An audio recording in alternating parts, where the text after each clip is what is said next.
Halo, selamat pagi. Assalamualaikum warahmatullahi wabarakatuh. Baik, rekan-rekan Paragonian, teman-teman semuanya yang berada pagi hari ini di dalam acara Paragon Innovation Summit 2.0 Innovation for Greater Good. Bagaimana kabarnya rekan-rekan semuanya? Mudah-mudahan dalam keadaan sehat walafiat. Setelah tadi kita menyaksikan pembukaan acara, kita akan segera memulai sesi pertama Innovation Talk pada pagi hari ini. Untuk membuka acara kita, mari kita dengarkan terlebih dahulu. Kita undang salah satu narasumber kita yang sayangnya memang tidak bisa bergabung secara langsung. Untuk itu mohon kita dengarkan dahulu paparan dari Mas Menteri Nadiem Makarim, Menteri Pendidikan dan Kebudayaan Republik Indonesia.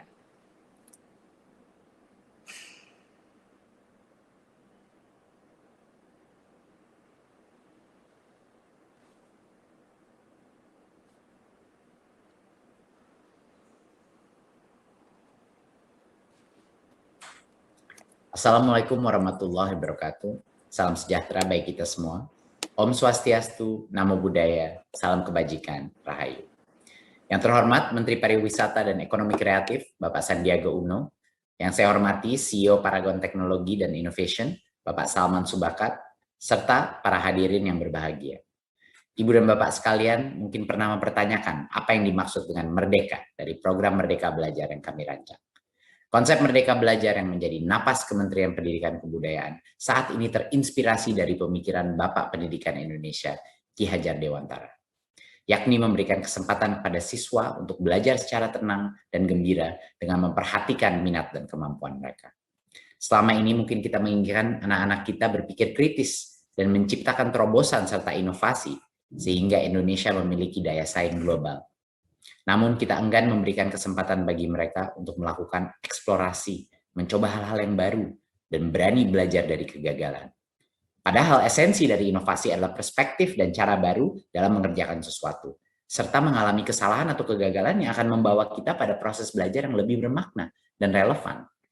Transformasi pendidikan yang kami upayakan untuk Merdeka Belajar berangkat dari semangat berinovasi dan keberanian mengambil resiko, karena melibatkan perubahan paradigma pemikiran dan praktek yang telah berjalan selama bertahun-tahun.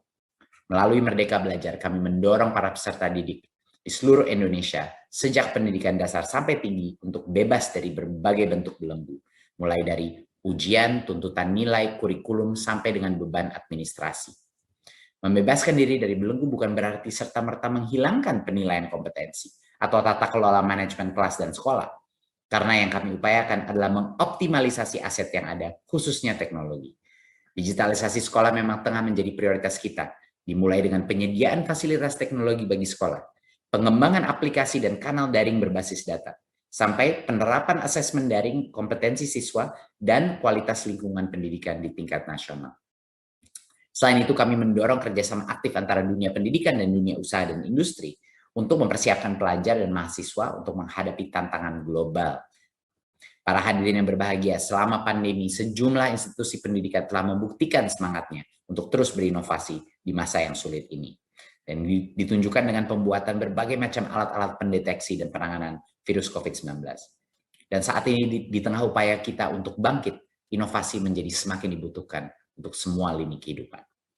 Pada kesempatan yang baik ini saya ingin menekankan bahwa sebesar apapun upaya pemerintah untuk menerapkan inovasi guna memperbaiki sistem, peran dan dukungan masyarakat bukan hanya sangat penting, tapi harus dilaksanakan untuk mencapai kesuksesan. Oleh karena itu, sejak hari ini kita perlu menjadikan inovasi sebagai cara pandang dan napas kita dalam berpikir dan bekerja, dan menularkan semangat berani mengambil resiko kepada orang-orang di sekitar kita, khususnya anak-anak kita. Indonesia maju adalah Indonesia yang berani berinovasi dan berkolaborasi. Terima kasih. Wassalamualaikum warahmatullahi wabarakatuh. Om Shanti Shanti Shanti Om. Namo Buddhaya.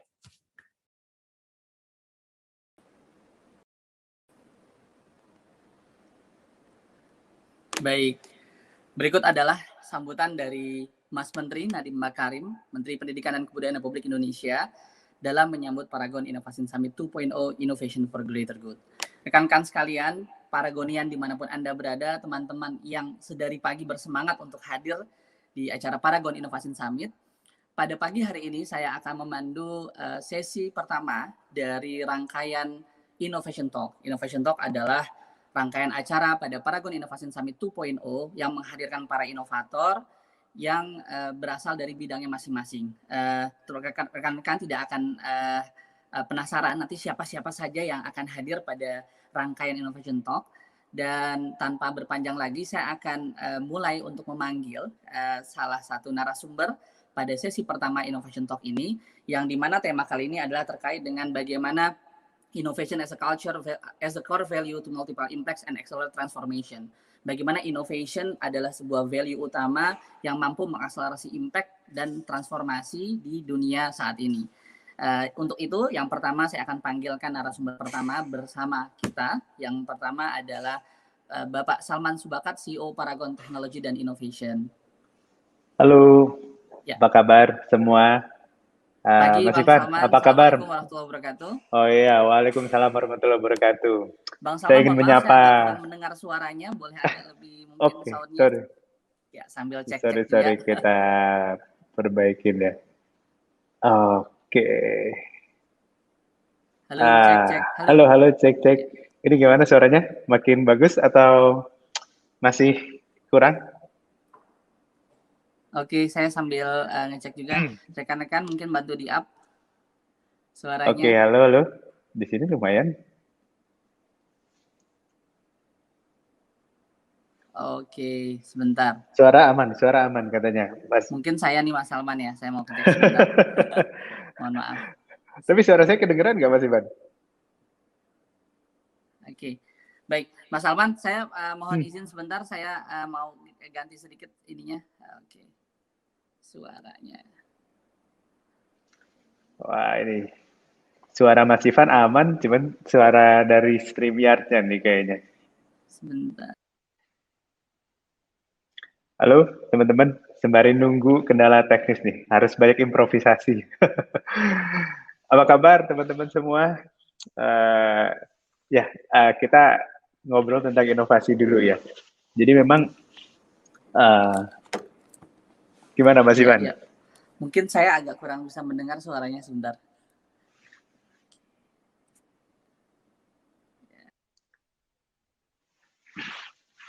Teman-teman yang di ruangan, mungkin ada juga yang sudah ada di link YouTube. Jadi inovasi memang jadi keseharian gitu ya. Makanya acara yang luar biasa ini juga hadir dari kolaborasi kita semua. Jadi ruang yang sangat megah gitu ya. Akhirnya ada ruang virtual yang bisa nampung puluhan ribu orang gitu. Jadi ini membuat membuat kita tuh jadi bersemangat gitu ya. Tadinya kita mengalami pandemi gitu, terus kita menemukan insight bahwa ternyata banyak sekali opportunity yang bisa dilakukan, bisa berinteraksi, bisa kuliah umum gitu ya. Saya selalu tim Paragon itu sangat passionate dalam mengajar atau memberikan kuliah umum, terus saya selalu refleksi bahwa untuk pertama kalinya kalau saya memberikan kuliah umum di kampus-kampus gitu ya, di ITB, di UGM, di Universitas Bung Hatta gitu ya, bisa pindah-pindah tempat gitu dengan waktu yang sangat cepat. Terus waktu di sana walaupun nggak jumpa fisik, tapi bisa ngelihat namanya gitu ya, bisa berinteraksi gitu. Jadi ada yang bilang kan sebetulnya orang-orang yang inovatif itu kalau di kampus tuh katanya gini ya, suka nyeletuk gitu ya, suka komen gitu ya. Tapi kelasnya jadi gaduh gitu ya. Tapi dengan adanya teknologi ternyata malah mengakomodasi teman-teman untuk berpikir, ngobrol apa aja gitu. Akhirnya setiap habis ada acara tuh ada co-creation tuh. Mas Ivan udah jelas suara saya? Udah, aman.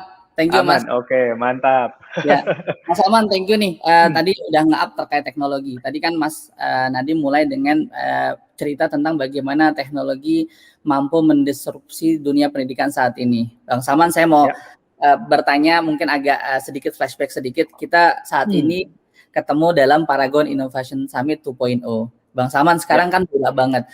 Gimana bayangan Bang Salman ketika akhirnya saat ini kita benar-benar melakukan PIS gitu ya, dan kemudian dengan situasi yang berbeda dibandingkan tahun lalu. Apalagi teknologi sekarang bisa mempertemukan kita dari seluruh Indonesia. Gimana Mas Salman terkait? Ya, pertama kali inovasi itu kan invention plus komersialisasi, dan biasanya tambah nyaman tapi biayanya juga tambah turun gitu ya. Jadi kalau sekedar ngejok, kalau teman-teman pengen bikin konferensi nasional udah nggak perlu ini lagi nih Mas Ivan. Dulu zaman kita kan suka nyari sponsor gitu ya. Benar, benar, Sekarang benar. dan bahkan platform yang kita pakai sekarang ini juga dibangun sama orang-orang komunitas, Mas Ivan. Ada dari FRIDA Education, ada dari pemimpin.id, tim IT Paragon berkolaborasi. Jadi dulu nggak kepikiran kan kita bisa ngebangun. Jadi kalau Airbnb bilang kita bisa bikin 10.000 kamar gitu ya, sekarang kamar virtual gitu, bahkan lebih cepat dan bisa lebih gede lagi gitu. Mungkin memang ini ya jalannya bangsa Indonesia untuk akselerasi gitu ya. Saya flashback ke Innovation Summit pertama tuh Mas Ivan.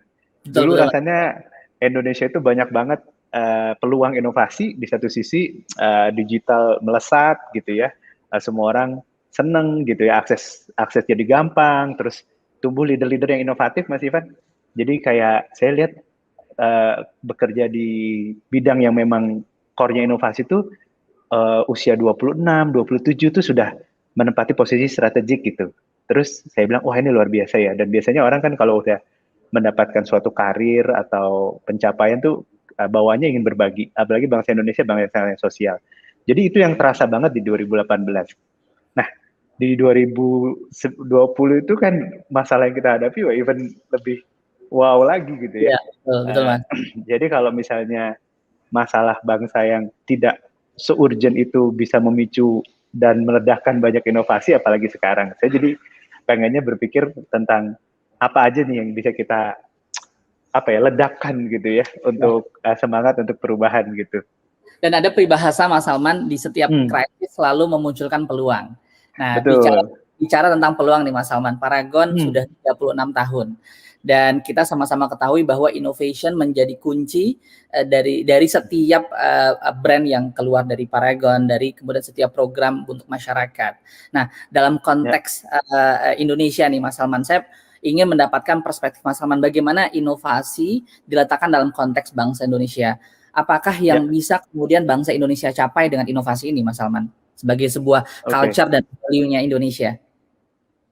Saya rasa orang Indonesia itu sudah memulai dasar-dasar ya. Pertama kan kearifan lokal gitu ya, mulai dari bangsa yang sangat sosial. Oh ternyata memang inovasi itu lahir di ekosistem yang tidak individualis misalnya ya. Yang kalau berbuat sesuatu itu bahasa kerennya consumer centric, tapi bahasa kita mungkin guyup gitu ya, atau nggak selfish gitu ya, budaya kolektif. Jadi itu udah modal awal. Nah, saya rasa sih inginnya tuh seperti ini ya, ilustrasinya tuh kalau bahasa lapangannya itu menyalip di tikungan gitu ya. Karena untuk pertama kalinya semua bangsa itu sejajar nih posisinya. Nggak ada istilahnya, wah yang namanya international conference atau misalnya learning itu nggak pernah kita ada di posisi yang sedekat ini dengan bangsa termaju sekalipun.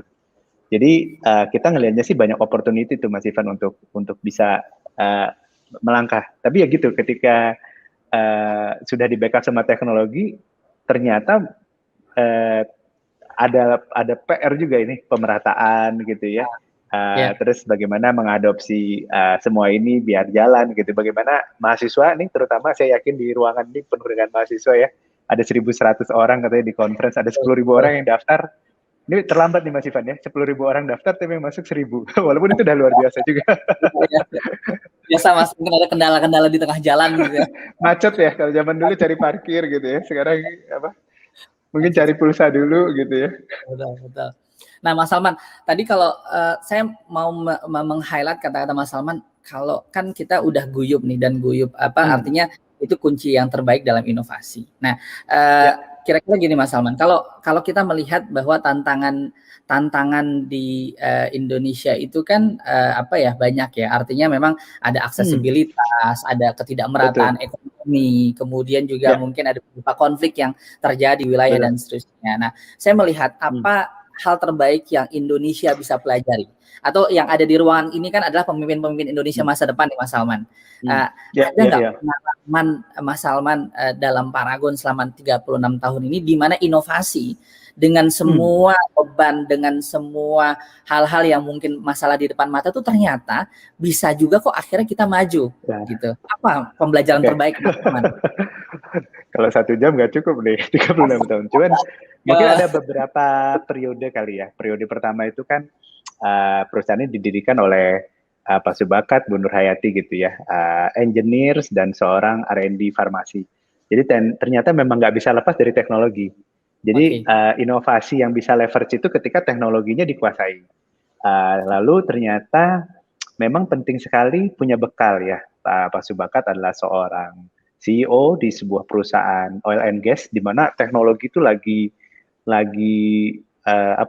lagi kenceng-kencengnya tuh Mas Ivan. Anggap aja kayak dunia startup sekarang gitu ya, atau misalnya dunia digital. Lagi hype gitu ya, lagi hype karena kan motornya pertumbuhan industri kan energi kan, sehingga industri di oil and gas barat itu meng-attract best talent waktu itu.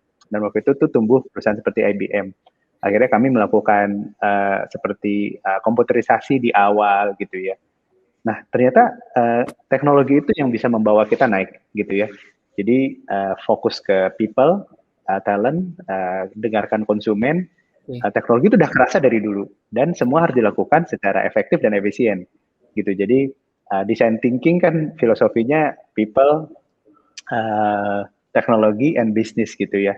Nah, itu yang kami kerjakan. Terus abis itu periode kedua kita lebih fokus ke channel dan distribusi pada saat itu, Mas Ivan. Terus baru nih. Saat itu pada saat yang di fase yang kedua ini, Mas Salman, saat itu kalau dikira-kira sumber daya Paragon tuh udah berapa banyak, Mas? Apa masih juga masih sedikit kecil aja? Banget. Sepertinya semangat itu, makanya kan ada yang bilang kan jagalah timnya tetap kecil, agile gitu ya. Justru dengan kecil itu sangat erat gitu ya. Katanya ada yang bilang sekarang kan design thinking didiskusin pagi. Contoh event-event Paragon yang seperti ini tuh sudah dari dulu tuh Mas Ivan. Jadi bikin rekrutmen juga yang besar, ada conference, terus kadang-kadang diiringi dengan konser musik itu sehingga feel-nya nyampe kan. Jadi semua itu dibuat oleh 4 atau 5 orang Paragonian luar biasa keliling Indonesia. Jadi memang keterbatasan itu tuh emang sumber inovasi. Nah, sekarang tantangannya adalah betul. Jadi mungkin kalau dulu era kemerdekaan itu kan mungkin semakin diteken gitu ya, dikepung gitu sama Belanda gitu, terus ngumpul para leader-leader Indonesia tiba-tiba kepikiran, gerilya aja yuk gitu ya. Atau tiba-tiba mikir, kita satukan masyarakat lewat organisasi kebangsaan. Jadi memang seni gitu ya. Ketika ada tantangan, kita ibaratnya walaupun diem tapi otak terus berpikir gitu, terus bertemu dengan teman tukar pikiran yang tepat, itu sumber inovasi yang sangat besar. Jadi memang harus keep talking, keep diskusi gitu ya. Mimpi bareng-bareng gitu, itu sangat penting. Ya, Mas Salman, inovasi di Paragon tentu juga dilahirkan atau dirawat bersama melalui tangan-tangan para pemimpin di perusahaan ya, dimulai dari Bu Nur Hayati Subakat, kemudian diteruskan saat ini oleh Mas Salman, Mas Harman dan kawan-kawan semuanya gitu ya. Nah, berbicara tentang kalau innovation ketemu leadership nih, kira-kira kan jadinya innovative leadership. Nah, saya sering mendengar gitu rekan-rekan di luar sana menjadikan Paragon sebagai role model kalau berbicara tentang innovative leadership. Nah, Mas Salman, sebenarnya kuncinya apa sih sebagai as a leader nih Mas Salman bisa kemudian melakukan orkestrasi perubahan inovasi di Indonesia melalui Paragon? Apa saja sih hal-hal yang barangkali menjadi mantranya Mas Salman atau jurus-jurusnya ini, boleh dong ini kapan lagi Mas di PIS 2.0 dapat bocoran dari Mas Salman? Apa aja Mas? Kalau bocoran bocor terus kok. Karena kalau kita pengen inovasi itu bareng-bareng emang harus dirasakan di mana saja gitu. Bahkan kalau setiap ada acara seperti ini, kalau pengen merasakan inovasi, coba ketemu sebanyak mungkin Paragonnya di lapangan. Dan itu belum sempurna Mas Ivan. Jadi justru yang kita harapkan tuh justru kayak, wah, aku datang ke counter, aku ada masukan nih buat Paragon gitu ya. Seperti itu. Jadi kalau ingin merasakan sebuah artinya untuk mendapat feedback langsung itu kita terbuka dari customer langsung kita dengar. Harus.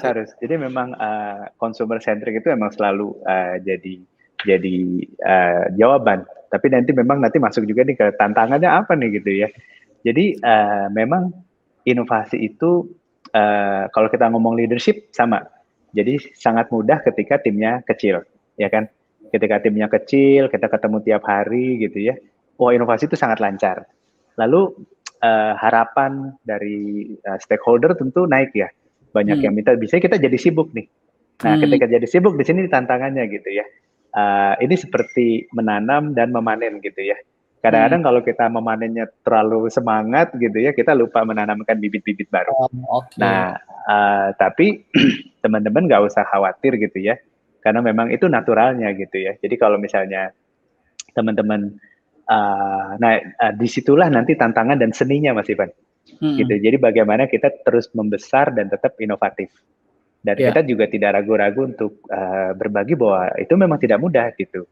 Nah, ujung-ujungnya nanti kuncinya adalah respect each other, gitu ya. Inovasi itu luas, bisa di berbagai bidang. Kalau misalnya ada perbedaan, itu justru sumbernya inovasi itu. Jadi naik tingkat nih Mas Ivan. Jadi pertama mungkin bingung kenapa perusahaannya jadi besar, terus gimana mengelolanya, terus dari bingung mungkin sedikit ada gejolak-gejolak gitu ya, itu juga wajar gitu ya, ternyata memang itu prosesnya gitu. Tapi dalam waktu singkat, kalau base-nya tadi values dan leadership-nya kuat, nanti nyatu lagi jadi tim yang lebih kuat lagi. Oke. Pas ini kalau saya melihat dari penjelasan Mas Salman kan ini berproses ya Mas, dan banyak Betul. yang di antara kita kan barangkali juga di sini banyak bergabung rekan-rekan mahasiswa atau para yang sedang meniti karir gitu kan, berbicara speed itu salah satu yang menjadi indikator secepatnya kita kemudian mendapatkan hasil, secepatnya kita bisa memperoleh pengakuan dari kompetitor dan seterusnya. Sementara kalau saya lihat yang unik dari Paragon ini kan ceritanya, bahkan saya sering mendengar gitu, mulai dari nggak seperti dibayangkan langsung bahkan langsung besar gitu. Bahkan Bang Salman sering cerita gitu, bingung sendiri kok tiba-tiba besar gitu kan. Nah, sebenarnya saya mau meng-highlight arti dari kesabaran menunggu proses itu buat Mas Salman gimana dalam konteks inovasi. Karena kan inovasi kan berangkat juga dari disiplin ya Mas ya, disiplin untuk mencoba, gagal, coba. Apakah emang nggak ada batasnya Mas, terus coba gitu, dan akhirnya kita tiba-tiba besar sendiri, itu gimana Mas bersabar sampai sedemikian ini sekarang? Jadi emang nggak ada batas ya. Jadi memang sebagai seorang leader, bahkan saya juga mengutip gitu ya, kemarin baru dapat gitu dari Jeff Bezos, dia bilang, saya agak bingung nih kalau misalnya disuruh ngomong tentang hari ini gitu, karena sekarang saya lagi mikirin yang 5 tahun ke depan gitu. Dan semua jajaran leader tuh ngomongin 5 tahun ke depan. Jadi kadang-kadang kalau dapat award atau ada business achievement atau apa tuh agak suka ngeheng gitu, karena yang kita kerjakan tuh hanya memastikan apa yang kita rencanakan berhasil. Jadi emang jadi mikirnya sangat ke depan. Cuma tadi ya, ternyata kalau kita reflect, apapun yang kurang hari ini pasti adalah sesuatu yang kurang direncanakan 3 tahun belakangan kan. Sama kayak misalnya kita orang Indonesia nih, jarang sekali yang dari SMA udah tahu mau masuk jurusan apa, mau kerja di bidang apa, punya keahliannya apa, itu kan jarang banget. Jadi, nah kalau udah kayak gitu kan berarti emang nggak ada berhentinya Mas Ivan, ya kan? Misalnya kita pengen tetap produktif sampai usia 55, 60, atau bahkan abis 55 ada sesuatu lagi, misalnya pengabdian masyarakat atau pengen fokus ke hal sosial, berarti kan harus direncanakan dari sekarang. Nah, itu kira-kira nggak langsung ngejawab, cuman segitu gitu ya, segitu ininya gitu. Berarti kita hadir utuh pada hari ini, tapi juga berpikir tentang bagaimana di masa depan ya bisnis berjalan, bagaimana impact yang kita ciptakan ya. Karena kita mikir masa depan itu kali ya Mas Salman, akhirnya kita selalu melihat antisipasinya apa nih ya, setelah ini ngapain lagi ya. Dan ternyata itu efektif untuk meng-align organisasi kan. Kita mau ke sana gitu. Jadi mungkin kita nggak sadar ya, kita kalau kita mikirnya hanya hari ini tuh ada yang ke kiri, ada yang ke kanan gitu kan. Tapi ke kiri ke kanan kan hanya untuk bekal untuk menuju ke arah yang lebih jauh. Nah ternyata manjur juga gitu ya ketika kita tuh buka dengan mimpi bareng, kita nggak terlalu berfokus sama hari ini, terus abis itu kita tahu arah dan kita tahu bahwa untuk menuju ke sini hari ini kita harus maju berapa kilo nih, ya kan? Gitu ya. Jadi seperti itu karena kan katanya kalau kita visinya aja udah salah, eksekusi yang baik hanya mempercepat kita menuju ke arah yang salah itu kan.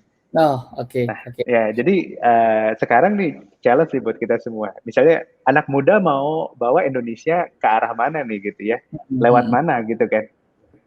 Kalau misalnya nggak lewat inovasi, tapi lewat kesuksesan yang sebentar gitu. Nanti nyampainya ke situ tuh Mas Ivan. Ya kan. Dan satu lagi antara visi sama tindakan kan harus konsisten. Betul. Artinya kalau kita punya visi menjadi seorang innovator di masa depan, maka sebenarnya eksekusinya juga idealnya memang align ke arah visi menjadi seorang innovator. Dan namanya innovators kan artinya berpikir selalu opportunity, peluang apa yang terjadi di masa depan. Kalau dia stuck di sekarang akhirnya bisa-bisa dia malah nggak kemana-mana ya Mas ya. Betul. Ya. Oke. Ini menjelaskan sih Mas, karena ketika misalnya banyak di antara umumnya nih Mas ya, perusahaan ketika katakanlah ya punya keuntungan yang besar, menguasai market share segala macam kan, semua orientasinya tuh umumnya wajar sekali ketika mereka apalagi nih setelah ini dan seterusnya. Sementara saya melihat banyak aneh nih oleh Paragon ya.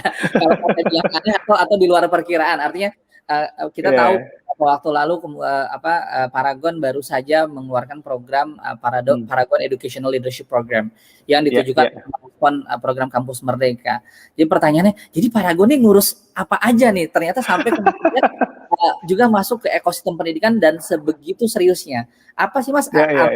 Ini sebenarnya apa yang ingin dicapai dalam konteks ekosistem inovasi misalnya ya? Jadi gini, itu mungkin kata kuncinya ownership ya. Kalian sebenarnya kan kalau bangsa Indonesia ini, kalau bukan kita yang memiliki siapa gitu kan. Emang kita kan yang harus memiliki masa depan kita. Nah, satu lagi kan ini sebetulnya amanah gitu ya kan. Kalau Mas Ivan tadi udah berkali ngomong, mungkin pendirinya Paragon itu nggak nyangka gitu ya bahwa Paragon mendapatkan kepercayaan masyarakat begitu besar. Dimulai dari dibeli produknya, jadi tempat tujuan buat talent berkembang, terus dapat partnership. Acara hari ini luar biasa banget, semua juga base-nya adalah support, kedekatan, silaturahmi. Nah, kan biasanya kan gini Mas Ivan, kalau misalnya Mas Ivan nih misalnya dapat tiba-tiba dikasih rumah gede gitu, padahal Mas Ivan nggak minta gitu kan. Mas Ivan kan harus bertanya-tanya kan, ini rumah dikasih besar buat apa ya gitu ya, atau ini jadi apa memang karena Ivan kan tokoh pendidikan, apakah karena rumah ini harus diisi sama banyak pendidikan movement, apakah harus jadi rumah belajar gitu ya. Jadi kalau ditanya harapan terhadap Paragon apa sih? Nggak ada satupun yang ngomong kayak, tetap berinovasi dong gitu kan. Terusin, jadi itu loh arti Paragon buat bangsa Indonesia kan. Jadi sekarang orang ngomongnya ikigai misalnya. Ikigainya itu ya gitu. Jadi kita ya menjalankan harapan bangsa Indonesia terhadap sebuah perusahaan itu ternyata ini gitu ya. Kan enak kalau kita menjalankan harapan masyarakat kan lebih enak, ya nggak Mas Ivan? Betul. Jadi ibaratnya kalau kita ngelit itu, kita tidak menarik gitu, tapi kita didorong gitu kan. Kalau didorong itu saya suka berilustrasi nih agak susah ya. Kayak jalan pemimpinnya didorong-dorong gitu, walaupun kayaknya nggak enak gitu kan didorong-dorong, tapi kan nyaman gitu ya. Paragon artinya menangkap bahwa memang aspirasi terbesar bangsa Indonesia ini adalah bagaimana perusahaan seperti Paragon yang asli Indonesia, yang visinya sangat nasionalis ini adalah justru kemudian juga membantu ini antara narik dan dorong ya kedua belah pihak ya. Bagaimana kemudian talent atau sumber daya manusia Indonesia gitu. Makanya memang komitmennya jadi ya kenapa sih kita besar kalau nggak kemudian buat bangsa Indonesia gitu ya Mas Salman. Betul. Iya, jadi kayak main bola itu kayak ini ya, tiba-tiba counter attack gitu, serangan bareng kan, misalnya Paragon entah jadi tengah atau striker kan, misalnya jalan sendiri, lah bolanya mana nggak dioper gitu kan. Iya. Ini ibaratnya Mas, kalau dalam sepak bola ada filosofinya mah total football kan. Total football, benar. Kadang Paragon juga harus di depan, kadang kemudian harus mengawal bangsa ini, kadang juga kemudian harus melakukan hal-hal yang diharapkan bisa menjadi role model buat masyarakat. Rekan-rekan yang sedang menyaksikan Innovation Talk sesi pertama, saya undang juga untuk juga bertanya langsung kepada narasumber. Karena sayang sekali kalau momen ini kita bisa langsung mendengar bagaimana Mas Salman Subakat memimpin PT Paragon dalam mengeluarkan berbagai inovasi. Saya minta juga rekan-rekan panitia jika sudah ada pertanyaan dari peserta boleh. Oh, oke. Baik. Ya. Mas Salman boleh kita sambil menyapa peserta dan menjawab pertanyaan dari peserta. Oke. Ya. Oke, ada pertanyaan nih Mas Salman. Oke. Apakah setiap pemikiran kreatif memiliki sifat inovatif? Terlebih lagi di zaman sekarang tidak sedikit penghambat kreativitas yang tidak bisa diluapkan secara maksimal. Jadi artinya Mas Salman, saya udah kreatif nih, apa otomatis langsung jadi seorang inovator atau saya inovatif apa enggak sih, Mas? Mungkin tambahnya gini, ya, kreatif untuk titik-titik gitu ya, untuk siapa gitu ya, karena kan creativity secara terus-menerus jadi invention kan. Tapi kata-kata kreatif itu kan create ya. Nah, sesuatu itu harus udah ada yang nunggu nih buat siapa, ya kan? Nah, kalau misalnya udah teman-teman kreatif buat siapa, saya nggak yakin yang quote-unquote penghambat tadi penting. Apalagi kan dengan era digital ide bisa pakai digital atau suatu produk bisa langsung ketemu user gitu ya. Jadi nah kalau memang ide itu masih ada penghambat, tentu penghambat itu dalam dunia inovasi namanya teknologi chasm gitu. Ada keengganan orang untuk berubah itu wajar. Nah, jadi kita harus cari 10 orang aja yang mendukung inovasi kita. Saya rasa sih selalu bisa ya kalau teman-teman kreatif tuh, saya kreatif untuk 10 orang terdekat aja. Itu tuh lebih penting. Nah, terus kadang-kadang kita juga, ternyata kreasi kita tuh tetap harus diimplementasi nih Mas Ivan. Kan invention plus commercialization. Jadi kayak ide harus diajarkan, ditulis, makanya bikin pilot project, tulis di blog gitu ya, tunggu komentar, libatkan orang lain gitu, biar idenya jadi ide bareng-bareng, co-creation gitu, dikembalikan ke ujungnya, gitu ya. Kalau misalnya inner circle-nya juga ya, makanya di sini ada Innovation Summit kan teman-teman bisa bertemu di sama inventor gitu ya. Jadi sebaiknya teman-teman ketemu orang dengan karakter yang cocok, personanya cocok gitu ya. Habis itu juga mencoba serve komunitas atau konsumen yang memang menunggu ide-ide kita. Nah, selama di dalam pikiran kita ide itu untuk mereka, jadi mereka nanti yang minta malah bukan menghambat. Mereka malah yang minta, mereka akan coba memecahkan gimana ide itu cepat diaplikasikan. Karena ide itu dari awal sudah didesain untuk memudahkan hidup mereka kan. Ya, jadi memang ide atau creativity itu akan menjadi elemen yang sangat vital jika dibundling dengan creativity untuk apa, untuk menyelesaikan apa gitu ya. Karena kalau ide banyak gitu ya, tapi kalau langsung dilemparkan pada kemudian masalah yang dihadapi atau pada satu situasi yang membutuhkan kemudian penyelesaian, maka kemudian itu menjadi sesuatu yang akan jalan aja, akan demand terhadap kemudian dong bantu ini selalu ada ya Mas ya. Ya, betul. Jadi kadang-kadang saya juga pernah ada di masa itu ya. Jadi ada ide yang saya keluarkan karena saya merasa ide itu keren. Nah, tapi kan itu kata saya gitu ya. Jadi kalau saya beruntung sih Mas, kayaknya hampir setiap orang kayaknya Mas Salman kalau bicara ngomongin ide pribadi kan dia berapi-api dan bersemangat, ini pasti bagus, pasti berhasil. Tapi kan lagi-lagi itu perspektif sendiri ya, belum tentu dihadapkan pada situasi akan berguna apa enggak gitu ya. Betul. Oke. Siap, thank you Mas Salman. Oke, ini ada lagi pertanyaan yang kedua, banyak juga nih ya. Bagaimana proses inovasi yang baik bekerja dalam pembangunan berkelanjutan sehingga bisa membawa perubahan yang signifikan dan memberikan pengaruh besar terhadap pembangunan masyarakat? Apakah ada pola atau impact yang selaras antara satu inovasi dengan banyaknya kebutuhan umat manusia sekarang? Ya. Nah, ini bagus banget. Ini bisa satu hari juga, satu buku jawabnya. Jadi gini, buat yang nanya ini kan ada kata-kata berkelanjutan. Coba dideskripsikan 20 kata yang mewakili keberlanjutan. Habis ada 20 kata, habis itu dibikin checklist. apakah action kita udah mendukung ke ide kita itu, ya kan? Oke. Terus ide ini buat siapa tadi kan, konsumen. Dikerjakannya sama siapa. Nah, sama siapanya itu tiap-tiap orang tuh kalau bisa dibayangkan perannya gitu ya.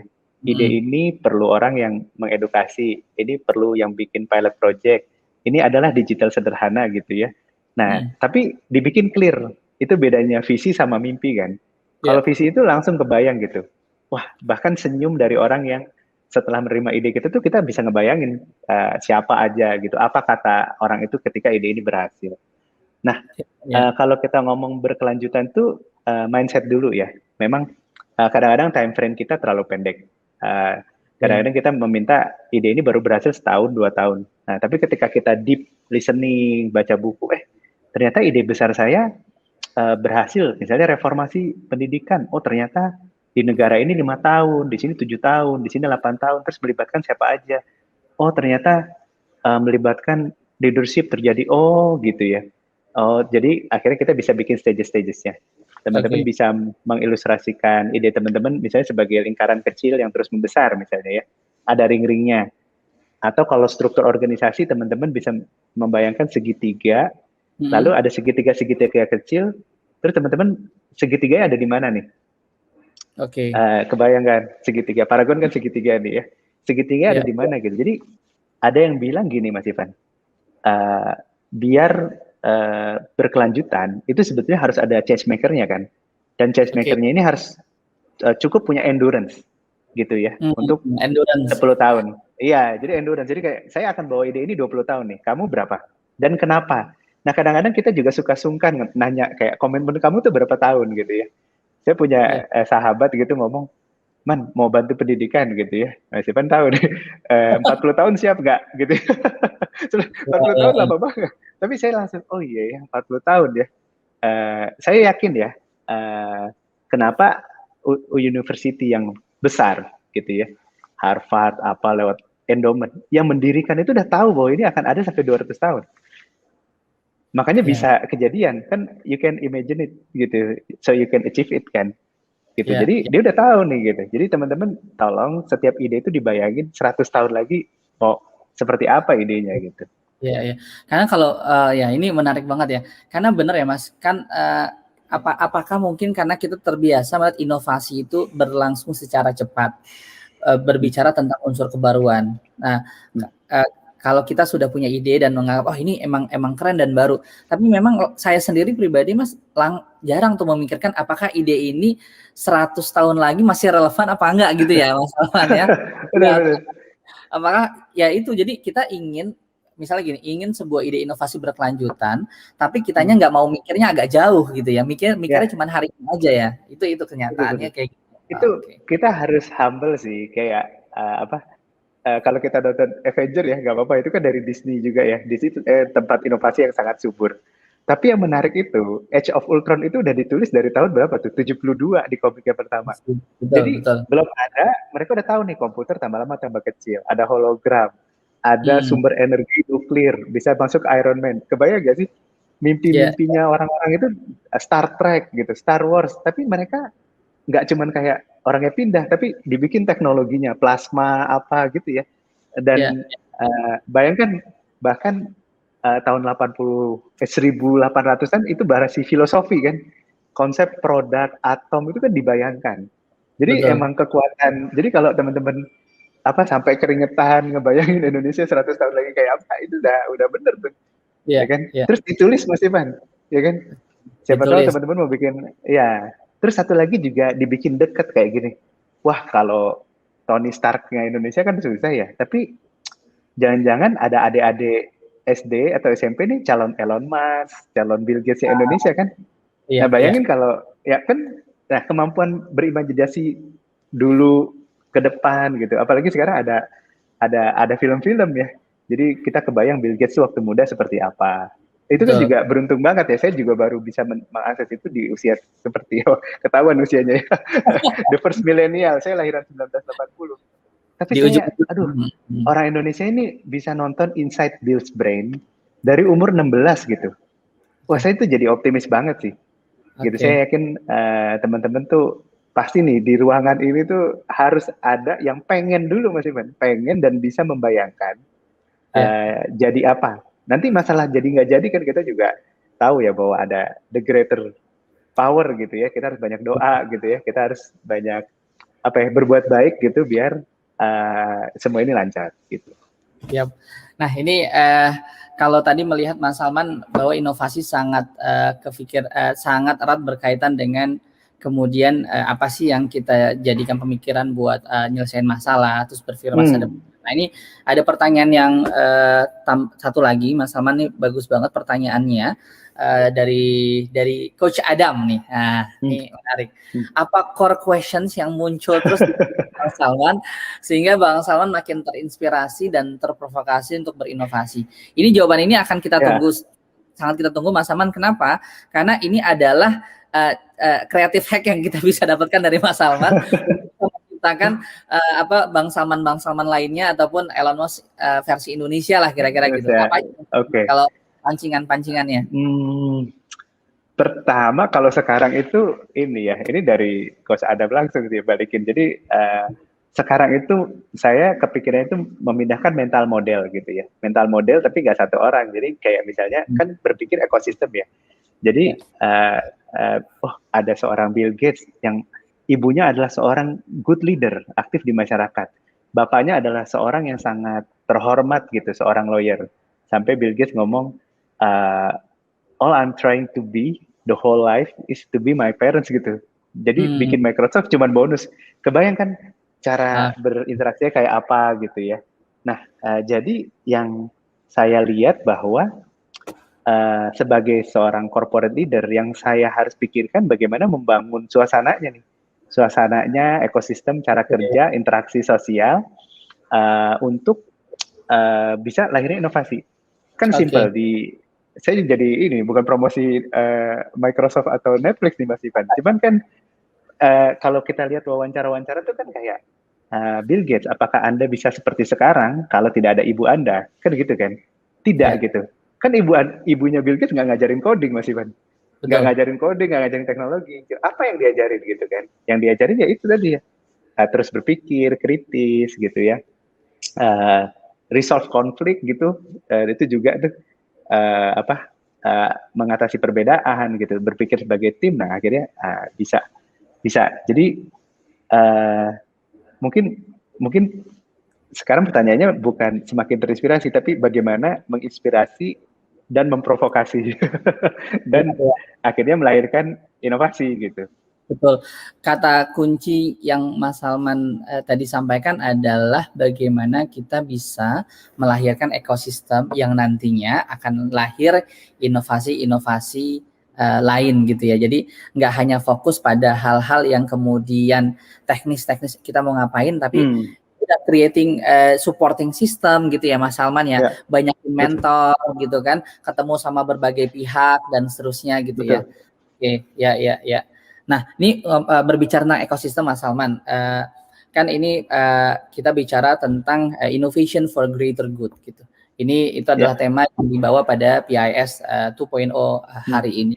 Nah, berbicara tentang ekosistem inovasi Mas Salman, ini Paragon 36 tahun telah membangun inovasi sampai di level saat ini. Kalau bicara pertanyaannya adalah Mas Salman, what next nih? Kalau bicara tantangannya memperkuat ekosistem inovasi, apalagi sih yang bisa dari Indonesia untuk memperkuat ekosistem inovasi di Indonesia? Ya, saya lihat sekarang kan kerjasama antar bidang tuh penting ya. Jadi kadang-kadang kan timing is everything gitu ya. Terus kita juga coba reflect apa ya yang membuat kita tuh terlambat. Kayak misalnya design thinking tuh udah dari tahun 78 baru populer 2002 gitu ya. Mana 2010 gitu ya. 2010-an. Jadi saya berpikir tuh memang kita harus punya inovasi khas Indonesia juga gitu, karakter Indonesia gitu kan. Kayak kalau memang design thinking itu arahnya ke empati, kan Indonesia juga bangsa yang sangat empatik gitu ya. Kalau kolaborasi, jadi mungkin sekarang membahasakan ulang kali ya, membahasakan ulang konsep-konsep inovasi terbaik yang kami coba pelajari sebisa mungkin dan masih terus belajar ke dalam keseharian gitu ya. Karena butuh banget penerimaan masyarakat. Ini Mas Ivan sebetulnya kan kalau misalnya ini kan amanah ya sebetulnya. Kenapa kok Paragon dan banyak brand lokal lain juga dipercaya gitu ya sama masyarakat Indonesia. Akhirnya di bidang kosmetik ini bisa dibilang perusahaan lokal menjadi tuan rumah di negerinya sendiri. Sesuatu yang tidak terbayangkan gitu selama berpuluh-puluh tahun. Oh ternyata bisa karena industrinya cukup rumit, sophisticated, butuh pemahaman di berbagai bidang, brand management, yang ujung-ujungnya juga creativity, yang ujungnya talent itu nggak bisa sebentar Mas Ivan. Untuk membangun sebuah orang brand manager perlu waktu tahunan, perlu kesabaran gitu ya. Yang kesannya dulu katanya orang Indonesia nggak bisa nih kalau yang berproses lama-lama gini. Betul, gitu ya. betul. Kesannya ya kan. Nah ternyata kan Kesannya. bisa, ya kan ternyata bisa. Terus perubahan kita di era digital ternyata adopsi digital itu sangat tinggi. Nah jadi kalau yang saya ngomong ekosistem, ternyata ekosistemnya tuh ada ternyata, gitu ya. Sekelompok orang yang benar-benar bekerja untuk passion, pengen riset gitu ya, pengen asal ekosistem itu dijaga dan dirawat dengan baik, gitu ya. Jadi saya rasa itu yang kami pengen ceritakan apa adanya gitu. Ekosistem R&D di Paragon itu 12 tahun ngebangunnya, ekosistem sosial di marketingnya itu mungkin 7-8 tahun sampai bisa dipercaya sama masyarakat gitu ya. Membangun brand tim yang kuat perlu sekian tahun, dan yang hebatnya tuh yang sekarang akan banyak jadi moderator dan narasumber, mereka itu sepertinya sudah masuk Paragon tuh udah siap kontribusi gitu ya.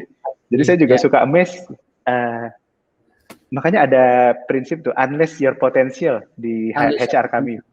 Betul. Jadi di sini adalah lepaskan aja semua potensi kita gitu, mimpi yang liar sekalian gitu kan. Kayak dulu kan pengen becoming the Shiseido of Indonesia misalnya gitu ya. Tapi nggak apa-apa ya ini biar lebih konkret gitu ya. Karena setiap bangsa itu punya brand kebanggaan, ya kan, di berbagai macam bidang. Jadi kalau pengen tahu dutanya suatu perusahaan, suatu bangsa sebenarnya brandnya kan. Betul, kita bisa sebut lah Samsung, Apple, Toyota gitu kan. Yang represent negaranya itu dilahirkan. Iya, betul. Nah itu ketika mimpinya jelas kan, oh becoming perusahaan global. Di situ kan ada anak-anaknya ya. Oh, saya mau bikin Emina, saya mau bikin makeover, saya mau bikin KAF gitu. Karena visinya kan jelas gitu kan. Nah, tapi semua perusahaan kan punya visi. Tapi ternyata yang membedakan itu adalah di keseharian, Mas Ivan.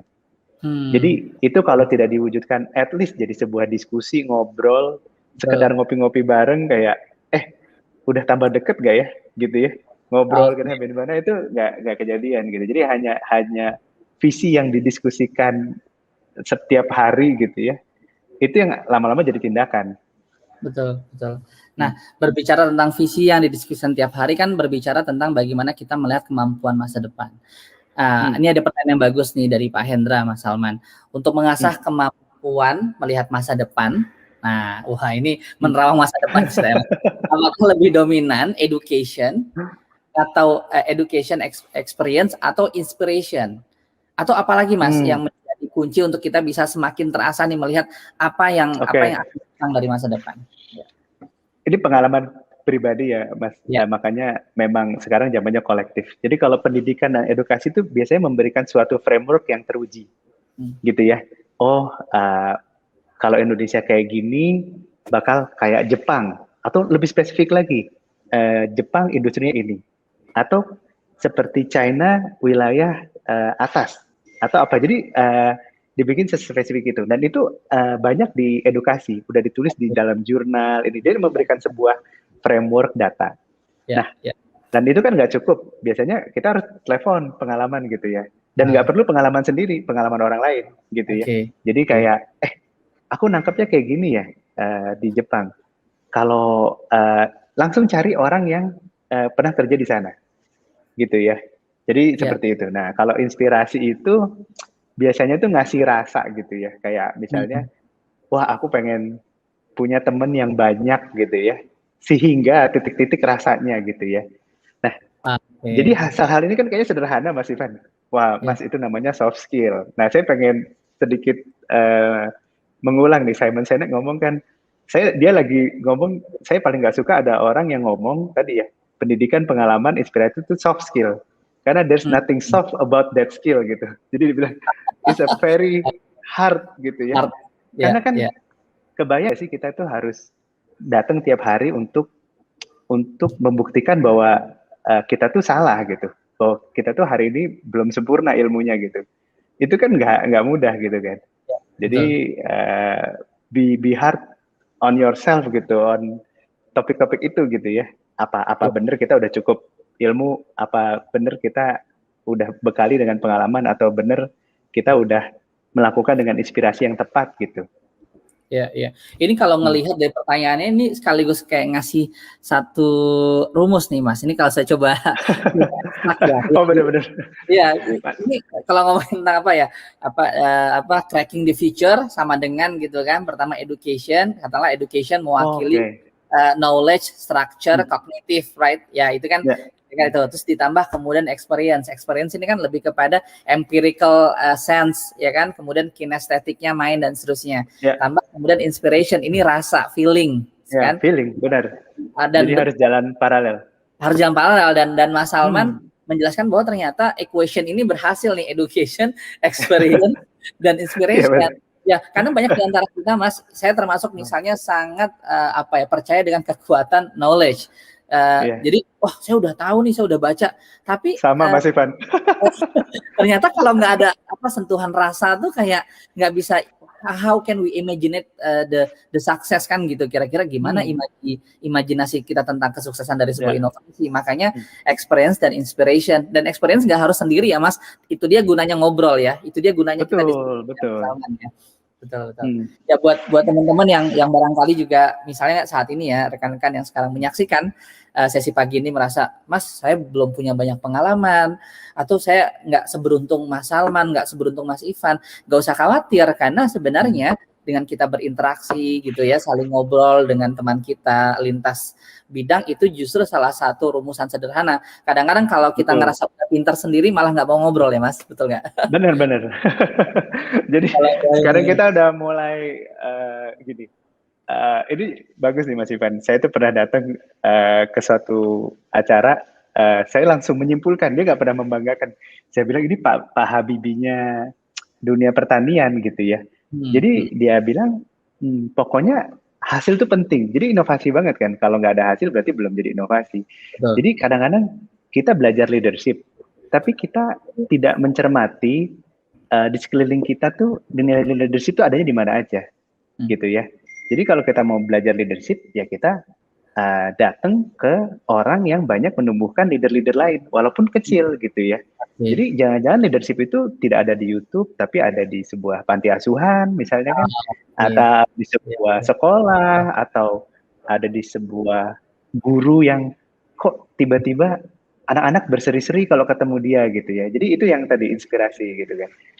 Tapi memang rasa itu kan penting, sampai ditulis buku khusus kebanggaannya Harvard tuh ya, Daniel Goleman tuh Emotional Intelligence Series gitu ya. Nah, dan ternyata itu erat kaitannya sama cara otak kita bekerja kan. Ada dopamin, oksitosin itu yang stimulus kebahagiaan. Nah, kebahagiaan dan rasa penasaran, keris itu yang membuat tadi pendidikan bisa masuk gitu ya. Habis itu pengalaman bisa jadi bermakna kan gitu. Jadi kesannya klise, balik lagi soft skill. Padahal nggak soft gitu. There's nothing soft in the skill ya. Oke.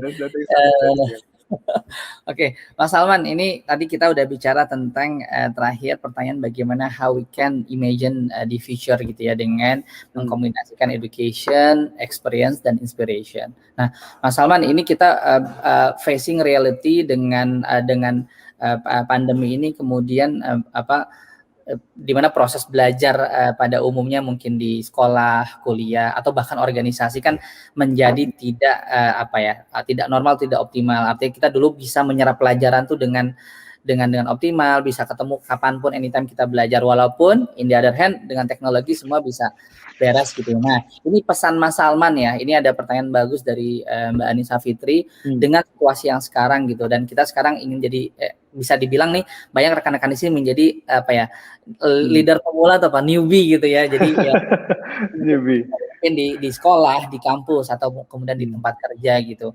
Bagaimana sih apa yang kita bisa lakukan saat ini juga gitu ketika kita mendengar sesinya Mas Salman gitu untuk bisa menjadi lebih kreatif dan lebih inovatif.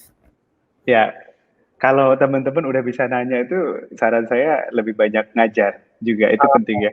Okay. Jadi ajarkan apapun yang teman-teman tahu. Gitu. Kayak saya hari ini deg-degan ada pertanyaan apa? Pertanyaan soalnya ini apa?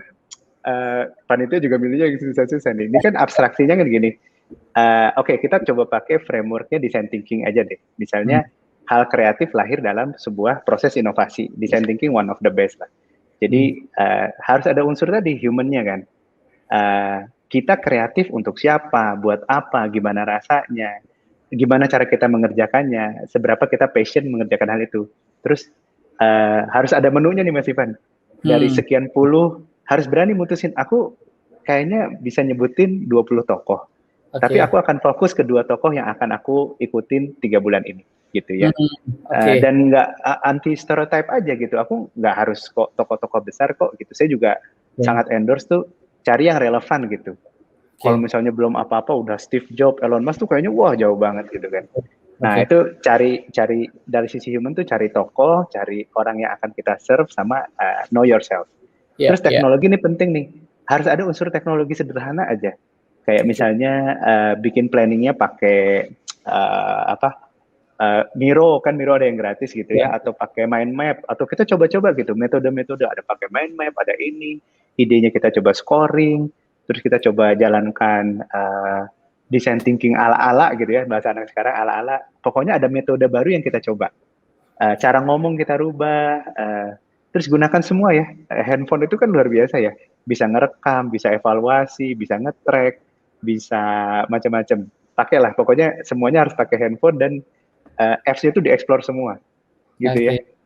Itu satu. Kan for the sake of belajar dulu kan, masih muda kan. Ini dulu pemula kan.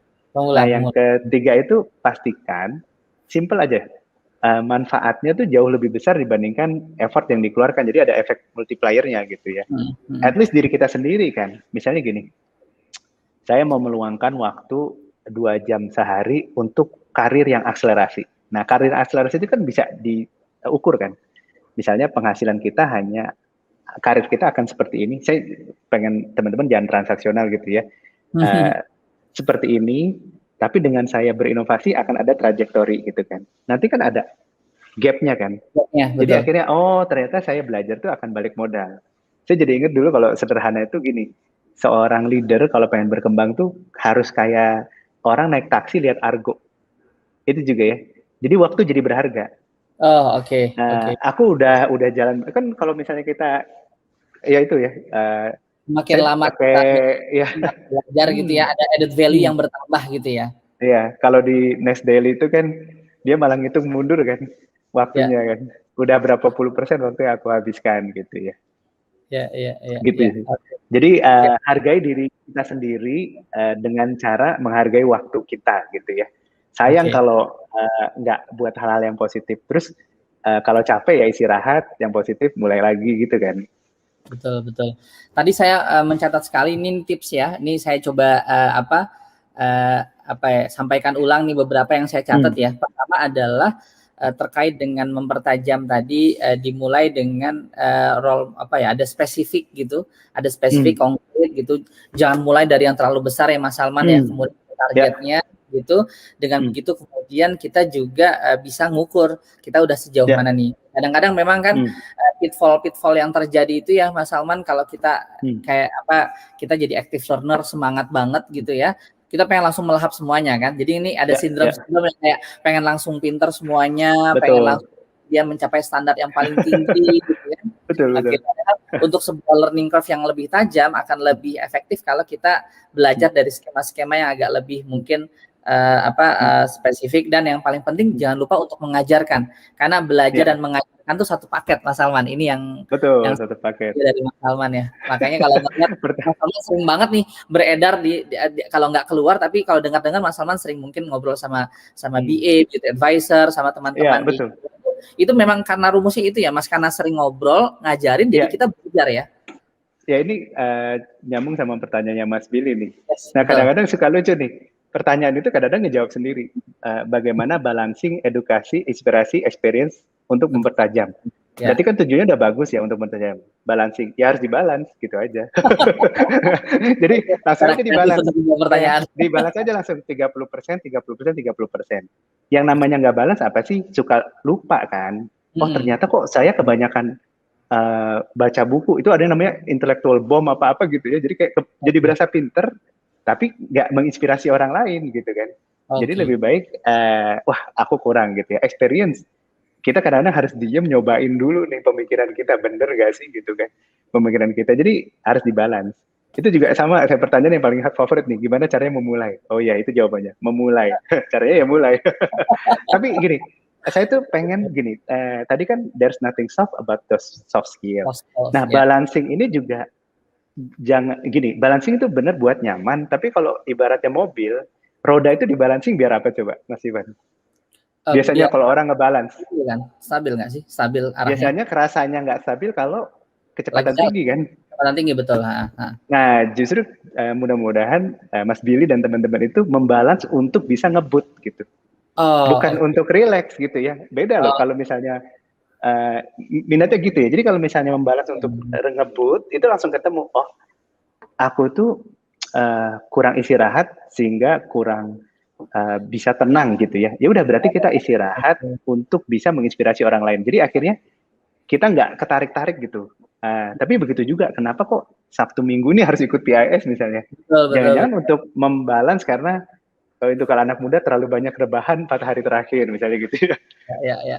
Ini menjelaskan ya yang Mas Salman sampaikan, artinya kalau gini, kalau kita pengen mencapai sesuatu di masa depan atau pengen kemudian melampaui satu standar tertentu, maka balancing itu semakin diperlukan karena itu tadi.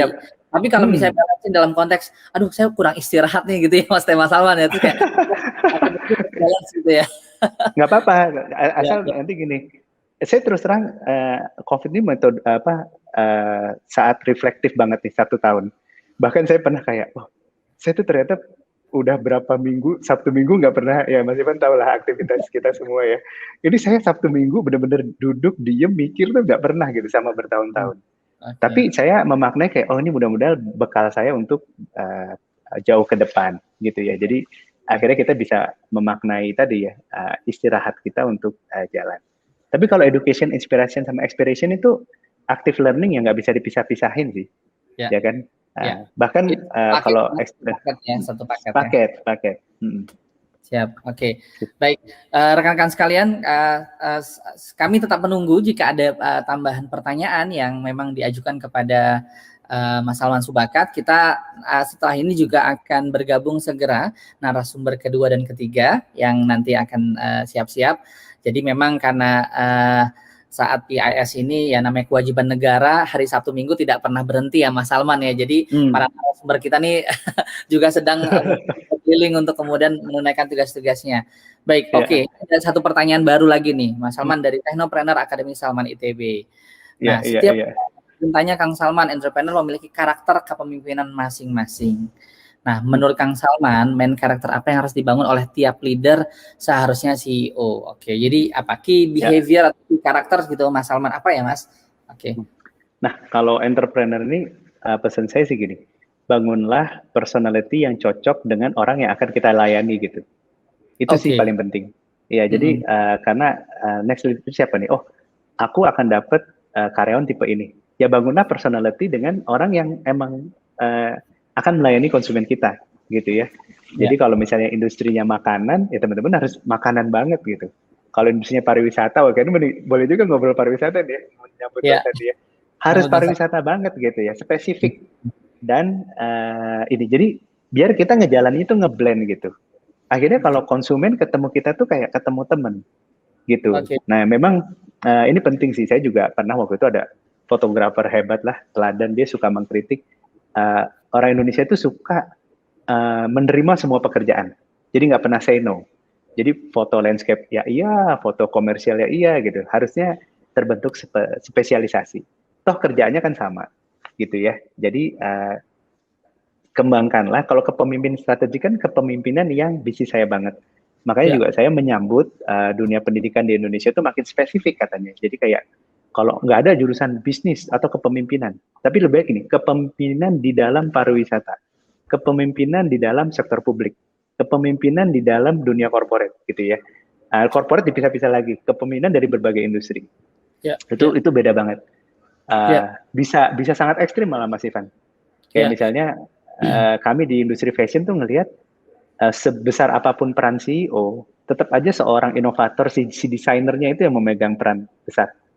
Jadi akhirnya nggak bisa kan, kayak kepemimpinan di rumah sakit. Tapi kolegial dokter misalnya lebih menentukan. Ini saya terlalu spesifik mungkin ya. Tapi ketika kepemimpinan di sebuah manufacturing itu juga beda lagi. Gitu. Ini kalau terkait kalau tadi Mas Salman sampaikan menyesuaikan dengan karakteristik customer gitu ya. Nah berbicara tentang hal itu Mas Salman, saya jadi menangkap nih kalau kita diskusi Mas Salman, Mas Ivan yuk kita ke BUMN, yuk kita ke ASN, yuk kita ke ini. Saya jadi harus ketemu semuanya gitu kan. Ternyata ini Mas, kalau kita bisa memahami perbedaan karakteristik setiap segmen atau setiap lapisan masyarakat, itu akan memberikan understanding yang lebih baik kepada para leaders. Dengan begitu kita melihat apa yang dibutuhkan oleh segmen atau masyarakat itu dan apa yang dia tawarkan ya inovasinya kepada orang-orang itu ya. Oke. Saya rasa sih memang ide besarnya seperti itu sih. Jadi kan memang dulu ya namanya juga kita lagi senang-senangnya terdepan dapat kepercayaan itu kan mungkin apapun pekerjaannya kosmetiknya harus gitu ya iklan ya. Warna Emina atau makeover gitu ya. Jadi kita ngebayangin bagaimana kita bisa hadir sehadir-hadirnya gitu buat mereka gitu ya. Jadi kenapa kok ada tulis? Wah, akhir-akhir ini orang kalau tugas akhir ngelamar kerja itu muternya lagu Tulus gitu ya. Jadi kita bilang, biarkanlah kita bekerja sama Tulus untuk menemani gitu ya, terutama konsumen Wardah dalam berkarya misalnya gitu ya. Kalau makeover tuh misalnya kita pengen tunjukin gitu ya, fearless gitu ya. Ya udah, ya kita menemani gitu mereka dalam berkarya gitu. Ini boleh juga kalau kita ini nih Mas Ivan ngebahas teman-teman gitu ya. Saya juga kadang-kadang sama Pak Menteri sama Pak Prof ini nanti ada itu ya, ada kesan khusus gitu ya, sangat consumer centric, sangat humble gitu ya. Dulu ngomongnya Bang Sandi, ini sekarang Pak Menteri mungkin nanti. Informasi rekan-rekan sekalian dimanapun berada, sebentar lagi kita sambil menunggu kehadiran Bang Sandi dan nanti juga akan disoleh Prof Nizam, dan Bang Sandi ini juga kabarnya lagi menyeberang pulau Mas Salman. Jadi santai. Saya selalu bilang pokoknya saya juga sama Pak Sandi kapanpun ngobrol banyak kesempatan. Tapi saya boleh cerita ya, Bang Sandi yang saya ketahui itu saya pernah datang satu acara nih. Saya tahu lucu nih, ini media ini sebetulnya punya temennya, saya tahu juga gitu ya. Tapi karena saya iklan, saya dapat gold, Pak Sandi dapat silver tiketnya. Pak Sandi itu diem aja loh. Saya dalam hati, ini kayaknya Pak Sandiaga Uno gitu ya, kayaknya panitia nggak tahu gitu. Saya bilang, saya lihat kemampuan leadership, humility beliau, membuat orang nyaman tuh kayak, wah hebat sekali. Kalau Prof Nizam juga gitu ya, saya lihat kok banyak banget pokja gitu, engineers yang membantu beliau gitu ya. Saya sebagai ya mudah-mudahan masih diakui sebagai engineer ya Mas Ivan. Saya seorang electrical engineer yang jarang praktek gitu ya. Nggak tahu ijazahnya bisa keluar apa enggak gitu ya kalau di. Cuman ternyata semangat engineer membangun gitu ya sebelum Prof Nizam menjadi dirjen gitu, ternyata udah idolanya engineer se-Indonesia gitu. Jadi saya senang banget walaupun di tengah kesibukan gitu. Terus ada Paragon, ikut walaupun hanya sebentar nih Mas Ivan. mudah-mudahan teman-teman juga bisa berkolaborasi dengan Kementerian Pariwisata gitu, bisa berkolaborasi juga dengan dunia pendidikan. Bahkan saya yakin sudah ada diskusi bagaimana dunia akademisi, kampus gitu ya, bisa melahirkan ide-ide terobosan untuk dunia pariwisata di Indonesia gitu ya. Dan nanti Karena langsung ya Mas Salman ke langsung. ya. Saya sudah bilang sama stafnya Pak Sandi kasih PR yang banyak buat anak-anak muda Indonesia. Jadi berhubung apa tadi ada kendala Pak Sandi lagi di Danau Toba ya. Luar biasa. Mas Salman boleh ya satu pertanyaan lagi sambil menunggu juga. Ini ada pertanyaan menarik dari Putri Hanik Setia Maharani. Mas Salman, kerjasama antar bidang atau kolaborasi seperti apa sebenarnya yang bisa dilakukan dalam pengembangan inovasi? Jadi kalau ngomongin kolaborasi yang melahirkan inovasi itu kayak gimana, Mas Salman? Ya, makanya saya tuh senang banget dengan pendekatan human centered itu ya. Jadi sesimpel gini Mas Ivan, ketemu meeting, udah nggak usah sebut posisi.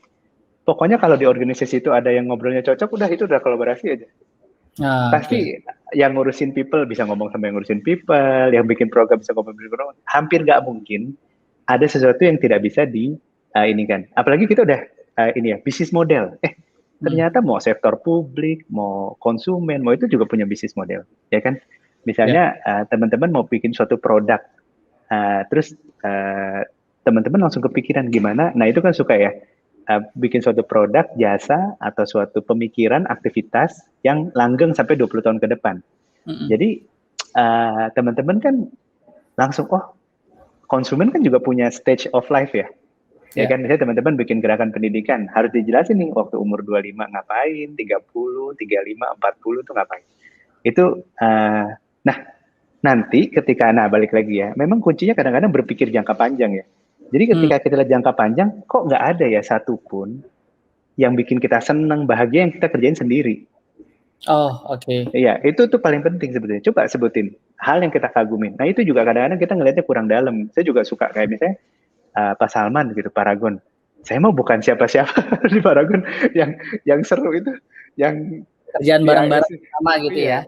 Termasuk saya disclaimer ya, PIS ini tiba-tiba jadi gitu ya. Saya bilang, kok di acara besar banget gitu ya. Ini salut buat semua teman-teman panitia Paragon Innovation Summit, keren banget. Luar biasa. Luar biasa. Baik, terima kasih Mbak Putri atas pertanyaannya.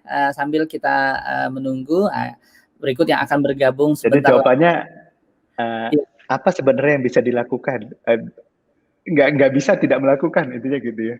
Harus gitu ya. Iya, jadi kalau misalnya pilihannya bukan kolaborasi atau tidak kolaborasi, tapi kolaborasi seperti apa dulu gitu ya. Kalau memang harusnya ngopi-ngopi dulu, ya ngopi-ngopi dulu. Atau misalnya saling endorse via dunia digital, saling bertukar pikiran. Kan memang gitu ya. Mulai dari yang paling sederhana dulu. Nah kadang-kadang ini juga Mas Ivan, kita pengen kolaborasi, tapi kalau kita ikut pemikiran orang gitu, terus kita suruh Instagram, kita nggak komen, sayang kan? Padahal kan saling apresiasi. Iya, saling apresiasi. Itu kan kalau nggak orang nggak tahu dong kalau kita follow gitu kan. Tapi saya senang banget nih di Innovation Summit ini, di Instagramnya itu berkomunitas, masing-masing punya jagoan ya. Jadi saya lihat yang ini komen 200 orang, ini 80 orang. Jadi kelihatan banget bahwa semua ide yang disubmit di Innovation Summit itu nggak sendiri. Gitu, they do it with and for others gitu ya. Itu saya bilang, wah kalah nih komennya tim Paragonian kan, kalau Paragonian 60, tapi jadi dengan senang hati jadi tuan rumah pemikiran luar biasa teman-teman gitu ya. Ya kalau tuan rumah kan biasanya kan biarinlah teman-teman ngobrol yang nyaman gitu ya di Innovation Summit ini. Gitu. Siap. Itu udah. Baik, Mas Salman, terima kasih.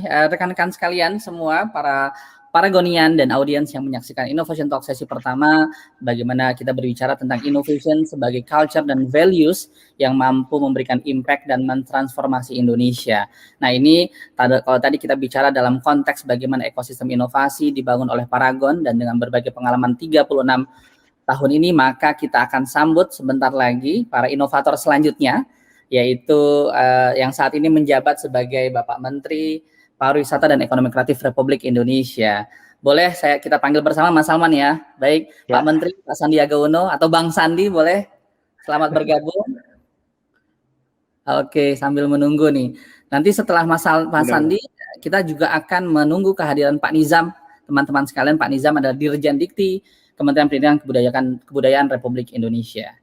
Baik, kalau tadi bicara tentang inovasi dalam konteks industri, korporasi, membangun budaya, talent, maka kita akan mendengarkan juga nih perspektif dari Bang Sandi terkait dengan bagaimana kemudian inovasi di pariwisata, ekonomi kreatif, dan kaitannya untuk kemudian bisa mendorong kemajuan Indonesia di tengah bangsa-bangsa yang lain.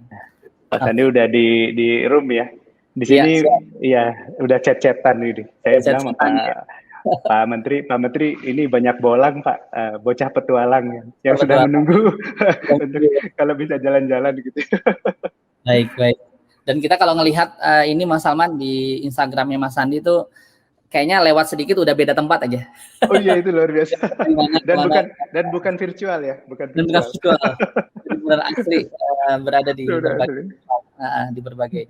Tadi infonya juga dari Danau Toba dan sudah menyeberang juga. Kita tunggu dan dengarkan juga. Sebentar lagi akan bergabung di tengah-tengah kita. Mas Ivan udah pernah ke Danau Toba belum? Nah itu dia nih, justru pas ketemu Mas Sandi. Siapa tahu dapat inspirasi kan atau giveaway. Saya masih ingat itu ke Danau Toba itu berarti terakhir ya sama istri lagi hamil anak pertama. Oke. Seru di situ. Udah agak lama ya Pak. Inovasi yang harus dilakukan ini sederhana, menjaga driver antar kota itu tidak sengebut itu gitu ya. Karena kan itu experience banget tuh. Lagunya lagu slow tapi kecepatannya 80 sampai 90. Menyusur tebing-tebing gitu ya. Siap. Mas Salman ini kalau menarik ya. Nanti kita coba tanyakan juga ke Mas Sandi. Mas Sandi ini kan mulai dari pengusaha ya, kemudian masuk ke jalur bukan dari pengusaha loh, Mas Sandi itu mulai dari awal ya. Dari awal. Iya bisa. Jokes on me ya. Oke, jadi dari pengusaha kemudian masuk ke terjun dunia politik sebagai wakil gubernur dan juga kemudian aktif kemudian menyuarakan kemudian UMKM, ekonomi kreatif dan akhirnya sekarang menjadi menteri. Nah, perjalanan dari berbagai sektor ini menarik untuk kita gali juga Mas Salman, apakah ada kemudian pembelajaran yang kita bisa dapatkan pada pagi ini untuk bisa di-share kepada para audiens ya. Boleh kita panggil Mas Sandi. Assalamualaikum, apakah sudah siap bergabung? Kayaknya oke. Halo.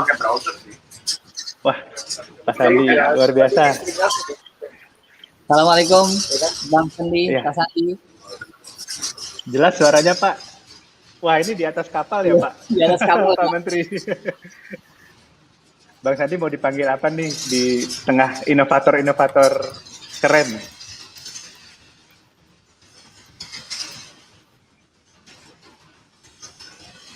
Siap, sudah on.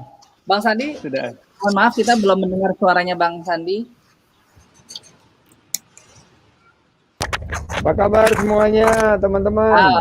Baik. Kami ada di booth Bang Salman, ini ada Manov. Woi, Pak Manov. Ini lihat kita di Danau Toba sedang menuju ke Parapat.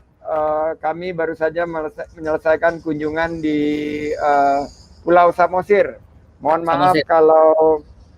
maaf kalau anginnya luar biasa. malah jadi berasa ya, inilah Pak Menteri. Ya, bagian dari ini sebetulnya namanya Kementerian Pariwisata dan Ekonomi Kreatif, tapi saya lagi mau membangun bahwa ini adalah Kementerian Inovasi. Karena saya melihat bahwa sebagai kita punya Badan Research dan Inovasi Nasional sekarang, BRIN. Tapi setiap kementerian harus punya Chief Innovation Officer. Dan ini Manov selalu ngingetin kita bahwa if you don't innovate, you will perish. Nah, saya ingin menyapa, Bismillahirrahmanirrahim. Assalamualaikum warahmatullahi wabarakatuh. Salam sejahtera bagi kita semua. Horas dari antara Pulau Samosir menuju Parapat, Simalungun. Saya ingin menyapa founder PT Paragon Teknologi dan Innovation, Bunda Nurhayati Subakat. Terima kasih Bunda sudah memberi inspirasi bagi kita semua. saya ingin menyapa CEO dari Paragon Technology dan Innovation, Bro Salman Subakat. Yeah. Juga ada Om Ivan Ahda. Ya, Terima kasih. Direktur Jenderal Perguruan Tinggi Kemendikbud, Brother Nisman. Dan juga di sini ada ketua jaringan semua murid, semua guru. Siap. Prinsipal, konsultan, Maxima Indonesia selaku moderator. Saudara kita yang tidak perlu kita perkenalkan kembali, Bapak Ivan Ahda. Yeay. Dan para hadirin sekalian, saya ingin buka dengan pantun. Are you ready? Yes. Are you ready? Kalau menebang pohon, janganlah di hutan. Agar hutan terjaga untuk masa depan. Kita sukseskan acara Paragon Innovation Summit ini ke depan. Untuk mewujudkan inovasi yang berkelanjutan. Mantap. Pertama-tama ya saya sangat berterima kasih. Hari ini kita berinovasi, melakukan diskusi dari atas kapal. Ini adalah bagian dari inovasi. Waktu dan ruang tidak bisa membatasi kita sekarang karena kita mampu untuk menjangkau dengan adanya teknologi sebagai bagian daripada inovasi. Dan ini sangat penting ya, nilai utama untuk melipat gandakan dan dampak dan akselerasi transformasi ini yang merupakan judul dan tema dari Paragon Innovation Summit. Nah, saya ingin sampaikan tadi, sebagai menteri di kementerian saya juga Chief Innovation Officer. Saya dorong masyarakat, platform kita ada 3, yaitu strategi inovasi. Yang pertama inovasi, kedua adaptasi, dan ketiga kolaborasi. Karena kita menuju pariwisata yang bergerak di tengah pandemi dan terpuruknya ekonomi ini menuju ke pariwisata berbasis quality and sustainability. Jadi ini adalah keniscayaan kita. Nah, kita harus tetap optimis sekarang. Bagaimana caranya kita untuk bangkit? Bukan hanya survive, tapi revive, dan akhirnya thrive. Bukan hanya bisa bertahan, tapi juga bisa memperjuangkan, dan akhirnya bisa mencetak pemenang melalui peluang-peluang kita. Nah, pandemi COVID-19 ini jangan sampai menghalangi kita untuk terus aktif berinovasi. Kedua, menurut saya, quick wins. Bagaimana capaian cepat? Inovasi itu kalau tidak ada capaian cepat, berat. Karena tidak akan bisa memotivasi para elemen-elemen yang bergerak bersama kita. Oleh karena itu, kita cari yang disebut sebagai low hanging fruits, yaitu quick wins yang bisa kita gunakan sebagai pemicu momentum kita ke depan. Kita sekarang lagi menarik wisatawan, salah satu dengan event Karisma Event Indonesia ini adalah juga menarik inovator-inovator untuk berkolaborasi dengan kita.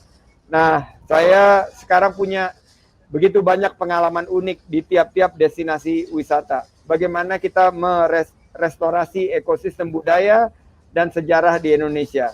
Juga kita lagi buatkan food trail. Dulu belum ada inovasi food trail, sekarang makanan-makanan pilihan itu kita bikin dalam bentuk adaptasi digitalisasi.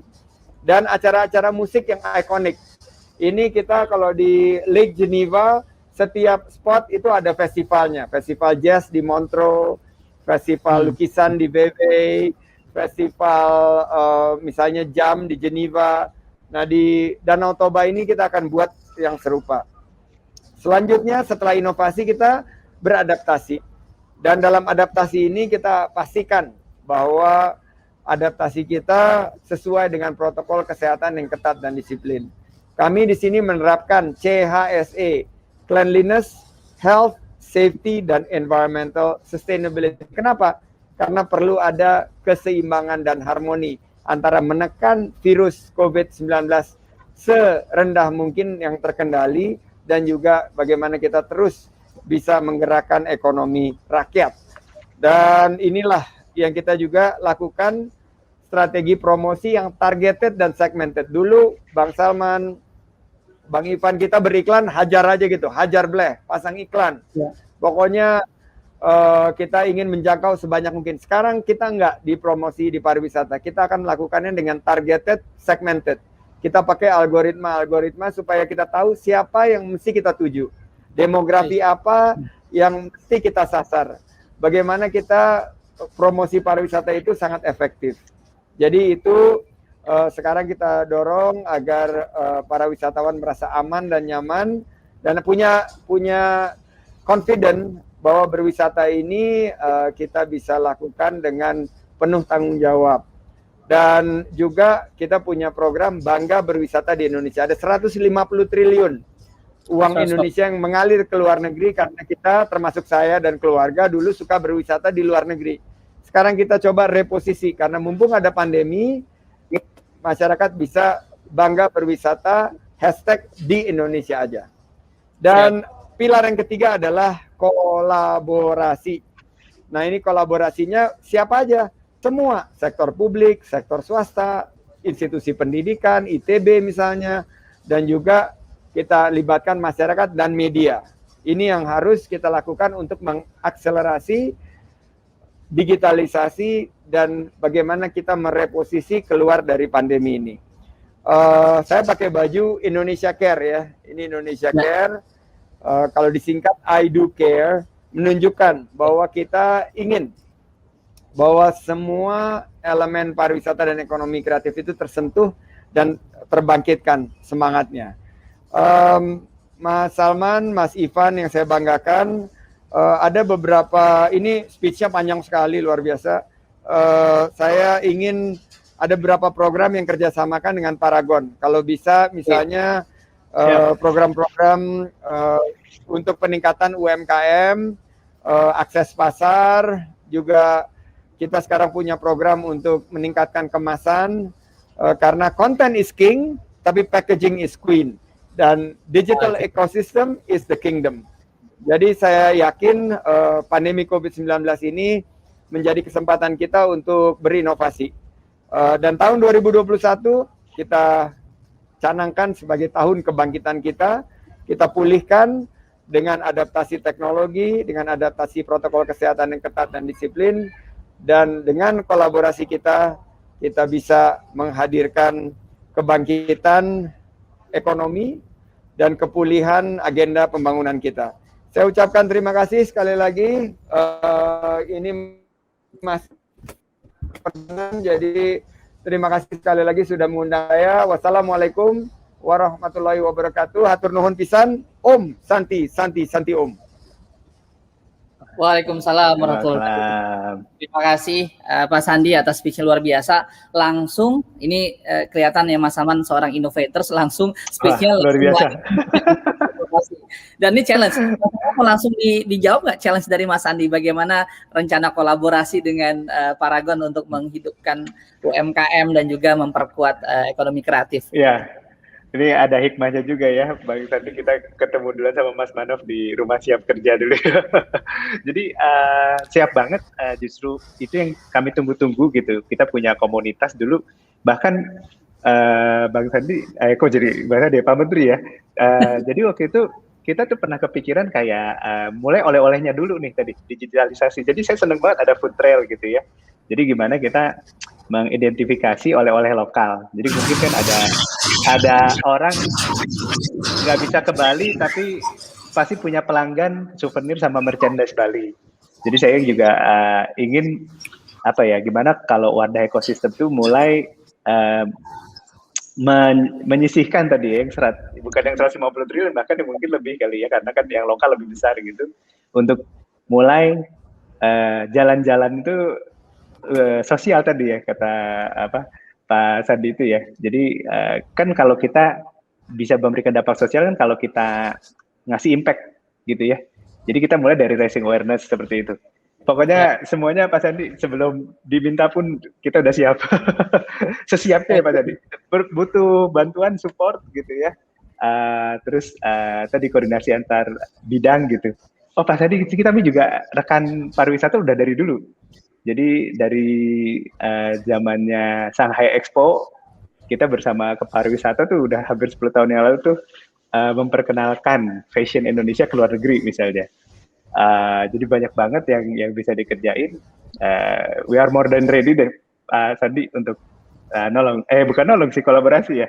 Siap. Satu lagi ini Pak Sandi, kalau pariwisata bangkit, penjualan wadah juga akan lancar. jadi kita juga harus sadar bahwa akhirnya kita lakukan ini buat kita sendiri gitu ya, kembali ke kita semua gitu. Ya, thank you, Bang Salman. Bang Sandi, ada satu pertanyaan sambil kita menunggu juga yang bergabung narasumber selanjutnya. Ada Prof. Nizam, Dirjen Dikti, Kementerian Pendidikan Kebudayaan Republik Indonesia. Bang Sandi, saya izin menyampaikan satu pertanyaan dari Adit melalui IG Story. Pak Menteri, saya ingin bertanya, bagaimana menurut Pak Sandi sebagai Menteri mempertahankan industri pariwisata tetap stabil lewat inovasi saat pandemi? Silakan, Pak Sandi, mungkin jawabannya untuk inspirasi teman-teman inovator pada pagi hari ini yang bergabung. Baik, terima kasih pertanyaan dari Adit via IG Story. Saya melihat bahwa kuncinya kita untuk mempertahankan sektor pariwisata stabil itu adalah bagaimana kita mengatasi pandemi. Jadi memang tidak ada cara lain selain kita mampu menerapkan protokol kesehatan yang ketat dan disiplin. Jadi inovasinya selain dari lihat ini, kalau di kapal nih cuman ada satu seat, ini bagian dari adaptasi, tidak ada lagi seat yang berdempetan, Manov sama saya agak berjauhan. Ini adalah bagian daripada inovasi penyelenggara operator ferry ini untuk memberikan rasa nyaman dan aman. Yang kedua, ada inovasi-inovasi yang berbasis augmented reality dan virtual reality. Jadi beberapa destinasi wisata menerapkan agar tidak terjadi kerumunan, bahwa wisatawan itu dimanjakan dengan pendekatan teknologi. Dengan contactless, cashless, dan touchless, mereka bisa menikmati beberapa objek wisata baik dari rumahnya mereka sendiri maupun dari destinasi wisata tersebut. Jadi misalnya Borobudur ke depan tidak perlu lagi mungkin karena memang Borobudur ini kita ingin jaga supaya kelestariannya tidak rusak karena degradasi dan terus menurun, makanya kita menawarkan beberapa paket-paket wisata yang berbasis teknologi seperti virtual reality dan augmented reality. Yang ketiga, sekarang dengan hadirnya Traveloka, Pergi-Pergi, Tiket.com, ini sekarang pariwisata ini sudah lebih personalized, customized, localized, smaller in size. Jadi kita bisa lihat bagaimana perkembangan produk-produk wisata ini juga mengarah kepada sports tourism. Jadi baru saja saya menyelesaikan Tour de Samosir, ini bersepeda sepanjang beberapa lokasi wisata di Samosir dan juga ada akhiri dengan lomba lari. Nah, ini adalah bagian daripada inovasi. Dulu tidak terpikirkan bagaimana menggabungkan pariwisata dengan olahraga. Nah, inilah langkah-langkah inovasi dan kita harus terus berinovasi, guys. Kita nggak bisa udah kita nyaman. Nah, Paragon ini mengajarkan saya ya bagaimana inovasi itu ada at the center of their universe. Jadi dunia usaha saya selalu challenge juga, kami di pemerintahan harus juga berpikir bahwa inovasi itulah yang harus ada dalam setiap tarikan nafas kita, setiap derap langkah kita. Terima kasih atas pertanyaannya, Adit. Baik, terima kasih Pak Sandi, Mas Salman. Baik, di pagi hari ini ada banyak Mas Sandi yang bergabung dalam acara kita. Ada innovators muda mahasiswa, mungkin juga pelaku UMKM atau profesional di tempat pekerjaannya. Nah, Mas Sandi, ini saat yang tepat dengan spirit Paragon Innovation Summit 2.0 adalah Innovation for Greater Good. Nah, kita ingin dari Mas Sandi ini barangkali bisa memberikan practical tips atau apa yang sebenarnya bisa teman-teman langsung lakukan konkret saat ini juga, di mana itu bisa kemudian meningkatkan level inovasi teman-teman sehingga mereka bisa berkarya dimanapun mereka berada. Silakan Mas Sandi. kuncinya sembari kita menunggu Prof Nizam yang oleh Rizky stage manager masih struggling karena masih terus konfirmasi, kita tunggu Prof Nizam. Tapi saya melihat bahwa to lead is to give example. Sebagai anak-anak milenial, mereka akan melihat mentor-mentornya seperti apa. Dan kalau mentor itu terlalu ada di comfort zone, ada di zona nyaman dan berhenti berinovasi, akhirnya tidak bisa memberikan inspirasi kepada adik-adik milenial. Yang kedua, menurut saya read and read, baca, dan baca. Saya mendorong generasi muda untuk membaca ilmu, knowledge terkini, baik itu melalui pad atau buku. Saya kadang-kadang old fashion, saya masih bawa buku, tapi kadang-kadang saya bacanya melalui pad. Yang ketiga, menurut saya olahraga. Karena olahraga itu di saat kita berolahraga ada zat yang Allah ciptakan, yaitu namanya zat endorfin, yang memacu kita untuk berinovasi.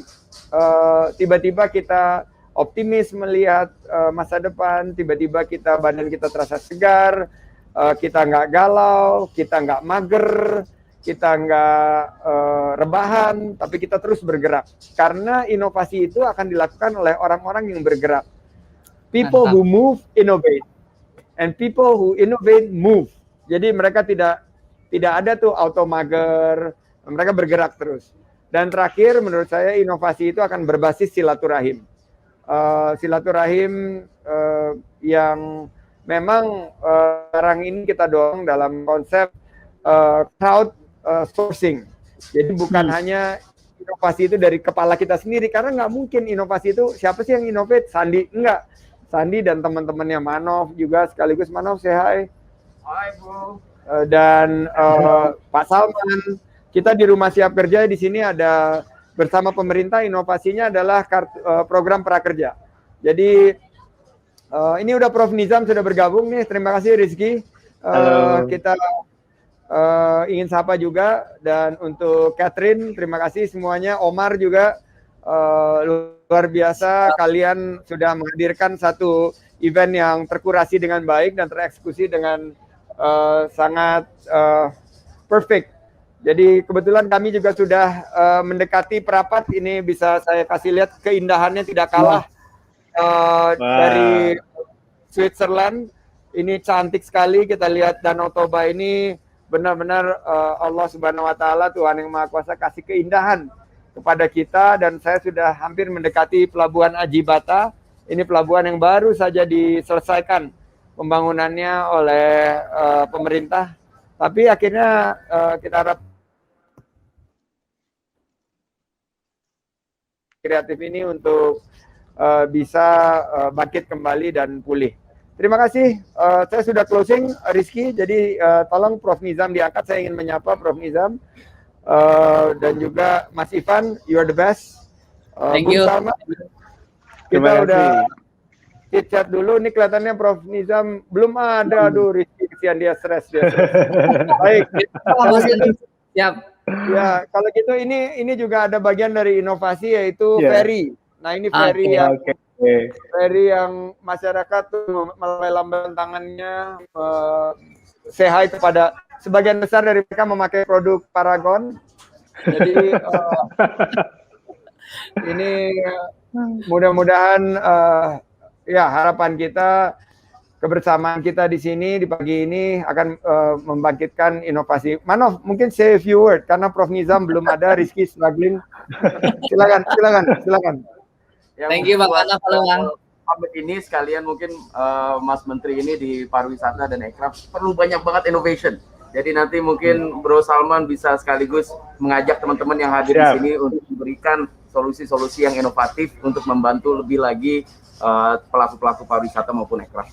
Gitu. Thank you. Thank you.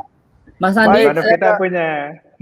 Ya, Mas Salman silakan, mungkin yang mau disampaikan untuk Mas Andi sebelum. Saya jadi ingat salah satu campaign pertamanya Paragon itu travel in style, gitu. Jadi memang buat para pengusaha itu juga traveling itu jadi tempat yang bagus juga untuk promosi atau ngembangin bisnis gitu. Udah kangen juga bikin campaign-campaign seperti itu lagi, Pak Sandi. Ayo dong kita bikin. Siap. Karena gini, kalau mau pariwisata sekarang yang menjadi keharusan itu adalah yang disebut selfie economy. Mereka cari spotnya Instagram, TikTok dan lain sebagainya. Tapi yang paling penting apa? Mereka harus dandan. Dia harus pakai alis matanya bagus, dia pakai lipstick yang keren. Walaupun protokol kesehatan, tapi mereka juga kadang-kadang dengan protokol kesehatan dia menunjukkan makeup terkininya. Dan ya, menurut saya inovasi itu ada di mana-mana. Jadi si Zenza nih dari Every Idea Edu bilang inovasi ferry. Enggak, ini benar inovasi. Kalau nggak ada pandemi kita nggak mungkin ada dalam situasi yang sangat mungkin nyaman. Karena dengan dikuranginya kapasitas, mereka meningkatkan kenyamanan, dinaikin sedikit harganya, ternyata juga dari segi keekonomiannya karena meningkat. Danau Toba ini berdasarkan data big data mendapatkan jumlah wisatawan yang justru meningkat di tengah pandemi. Nah, ini adalah bagian juga daripada inovasi. Jadi sukses buat teman-teman. Prof Nizam kembali lagi belum hadir juga. Nanti kami sampaikan Pak Menteri. Ya, durasinya mepet nih katanya Rizky, kasihan Prof Nizam. Enggak. Itu dapur Pak Sandi. Oh, dapur. Ya, mudah-mudahan ya. Saya diingatkan nih oleh Zensat. Jadi saya ingin tutup dengan konsep 3G dalam berinovasi. 3G. Jadi ini nggak ada hubungannya sama OKOC, tapi ini 3G. 3G itu G yang pertama, gercep. Kita harus gerak cepat. Berinovasi nggak bisa kita pelan-pelan, tapi kita harus move, fast. Dan fast itu adalah fatona, amanah, sidik, dan tablik. Move, jadi itu gercep. Kedua, geber. Geber itu adalah gerak bersama. You innovate harus bersama-sama. Ekosistem harus terlibat. Nggak bisa ego sektoral. Kita harus gerak bersama, geber. Dan ketiga, G-nya adalah gaspol. Gaspol ini adalah garap semua potensi. Jadi jangan ada yang sampai tertinggal. No stones left unturned. Semua harus kita garap. Sehingga konsepnya adalah setiap inovasi itu akan memberikan kebermanfaatan. Saya yakin ini yang menjadi motivasi kita pagi ini. Kami sudah ditunggu karena ferry-nya ini sudah berlabuh. Saya sudah tidak bisa lagi memperpanjang untuk Prof Nizam karena sudah didorong-dorong oleh kaptennya dan krunya untuk mengosongkan. Ini tuh lihat sudah ditunggu oleh kepolisian juga. Sebelum saya diusir, saya ucapkan sekali lagi maju terus Paragon Innovation Summit 2.0 dan semoga Tuhan Yang Maha Kuasa memberkahi perjuangan kita. Wassalamualaikum warahmatullahi wabarakatuh. Waalaikumsalam warahmatullahi wabarakatuh. Terima kasih. Semoga berkah perjalanan dan tugas-tugasnya setelah ini. Baik, Bang Salman, tuh luar biasa ya. Memang suara itu langsung berbeda. Speech-nya udah langsung berbicara tentang action, apalagi harus kita bisa lakukan. Itu luar biasa. Mungkin kalau kasih waktu lebih lama ya, Mas Salman udah kayak kuliah umum kita nanti, kuliah umum inovasi. Langsung kuliah umum. Ya, siap. Baik, Mas Salman dan rekan-rekan semuanya yang ada di masih stay-tune di Innovation Talk sesi 1, bagaimana inovasi menjadi value utama dalam memberikan impact dan juga perubahan buat Indonesia. Nah, Mas Salman nih di tengah-tengah kita juga nanti akan bergabung ada perwakilan rektor dan perwakilannya dari 15 kampus yang bekerja sama dengan Paragon dalam melaksanakan program Education Leadership Paragon. Nah, kita sedang siap-siap dulu nih, Mas Salman, karena kita ingin mengundang juga apa yang kemudian barangkali menjadi sebuah pemikiran dari Prof Nizam terkait dengan kemudian apa inovasi-inovasi di dalam ekosistem pendidikan Indonesia. Baik, saya mau menyapa dulu Mas dan Mbak semuanya, rekan-rekan sekalian. Jadi saya persilahkan dulu setelah ini ke MC dulu ya Mas Salman ya, untuk kemudian kita untuk bersama menyambut juga para rektor ini, dan nanti kita akan kemudian bergabung kembali dengan Prof. Nizam. Boleh dipersilahkan Mas Fuad dan Mbak Dea, silakan.